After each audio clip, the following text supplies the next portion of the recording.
السلام عليكم، صباح الخير. ايه الاخبار؟ والله وحشتوني يا جماعه. انا بقالي فتره مش بعمل فيديوهات، وده بسبب ان انا عندي كحه. عندي حوالي بقالي شهر ونص عندي انفلونزا، كحه شنيعه في الحقيقه. يعني بيجي لي كده على يعني شكل شرقه، فانا ممكن اشرق وابهدلكم دلوقتي، بس ما علينا يعني. في الحقيقه يعني في موضوع ضاغط كده بس ظهر في الكام اسبوع الاخير يعني، فانا حسيت انه انا محتاجه ان انا اقول حاجه. معلش، هي انا يعني في الاخر توصلت ان انا هسميها نظريه الباد بويز. انا كتبت عنها قبل كده كتير، بس في الحقيقه الموضوع بيتفاقم لدرجه انه هينفجر، فاهم؟ واحنا على كوبري. فكره انه البنات دايما بتتشد بشكل مبالغ فيه للباد بويز. عرف الباد بويز. اقول لك ده سؤال حلو، ده سؤال جميل، وانا سعيده انك سالت السؤال ده. مين هم الباد بويز؟ اقول لك مين هم الباد بويز. الباد بويز دول هم عندهم مشاكل، هم عندهم مشاكل في المنطق، هم عندهم في لغه اخرى هم فقدة، بس هم في الحقيقه عندهم مشاكل، عندهم مشاكل جامده. يعني مثلا على سبيل المثال هم اندفرنت، عندهم حاله لا مبالاه رهيبه، لا مبالاه. فهي المشكله بقى في الحقيقه يعني في فكره اللامبالاه دي. انت عارف كده انه دي الازمه. يعني سيبك من اي مشاكل تانية ممكن يمر بيها، هو اصلا عنده يعني خبور في نافوخه، بس في الحقيقه هي اللامبالاه دي اللي بتخلي البنت في حد ذاتها تعمل مشكله. معلش ثواني بس عشان انا عامله دي عشان الشمس، يعني تتجنن كده في نافوخها. ما تفهمش بقى هل ده حب للاثاره، رغبه في مغامره جديده، ما تفهمش. يعني اللي هو فكره ايه، مش على اساس ان هو ايه ده ازاي مش واخد باله مني وانا مريم فارس. اطلاقا هي مش مريم فارس، عشان نكون متفقين، ولازم انا وانت يعني نكون متفقين تماما ان هي مش مريم فارس خالص. بنت عاديه، انثى في البطاقه، مفيش مشاكل. بس هي الفكره كلها ان هو ازاي يبقى اندفرنت. يعني ليه؟ بيفكر في ايه؟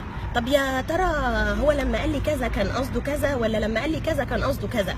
وهو اصلا اندفرنت، وهو غالبا اصلا مش فاكر انه قال لها كذا ولا كذا. هو اصلا كويس ان هو فاكرها هي شخصيا، ده لو كان فاكرها. فاهم ازاي؟ فهي دي الازمه بقى. الفكره في ايه؟ ان احنا بنقعد بقى ونروح ونيجي ونبعت لبعض على الواتساب وسكرين شوتس وحاجات وبهدله. يعني في الحقيقه المرحله دي بتبقى بهدله فظيعه. وفي الاخر ايه اللي بيحصل؟ يعني هنقول انه تمام الحمد لله، ربنا يعني قرفتها كانت حلوه، وربنا سترنا جميعا، واعجب بيها وقال لها بالجزمه. والله انا مش بتحمل على البنات اطلاقا. انت واخد بالك شعر يا فاهم؟ فانا اوريدي وغالبا انا بمر بالمرحله دي عادي، مفيش مشاكل، ما ده التطور الطبيعي الحاجه الساعه. بس هي الفكره كلها ان المواضيع بتخش في بعض. هي في الحقيقه مشاعرها بيجي لها كده، عارف، تحس ان هو زي شيزوفرينيا. هي في الحقيقه ما بتحبوش، هي بتحب الحاله دي كلها اللي هي المرهونه فكره ان هو اندفرنت، وان هو مش مهتم، وان هو ما بيسالش، وان هو مش موجود، وان هو كده، فاهم؟ فقد اب، فاهم؟ فهي الفكره كلها في الاخر بقى لما هي بتنجح وبتقدر انها توصل للموضوع ده. طبعا بدون تعميم، يعني في ممكن ناس يكونوا بيحبوا عادي، مفيش مشاكل. يعني احنا مش قلبنا مش حجر، يعني احنا الفكره بتحركنا مشاعرنا وهرمونات وحاجات تانية، يعني ما علينا. بس هي الفكره انه في الحقيقه هي في الاخر الموضوع كله بيبقى موضوع انه هو اندفرنت، هو عنده حاله لا مبالاه. وكمان يعني فكره مش بس بقى اللامبالاه ده، اللامبالاه ده انا قلت لكم هي دي اهم حاجه، بس في طبعا تفاصيل تانية بقى.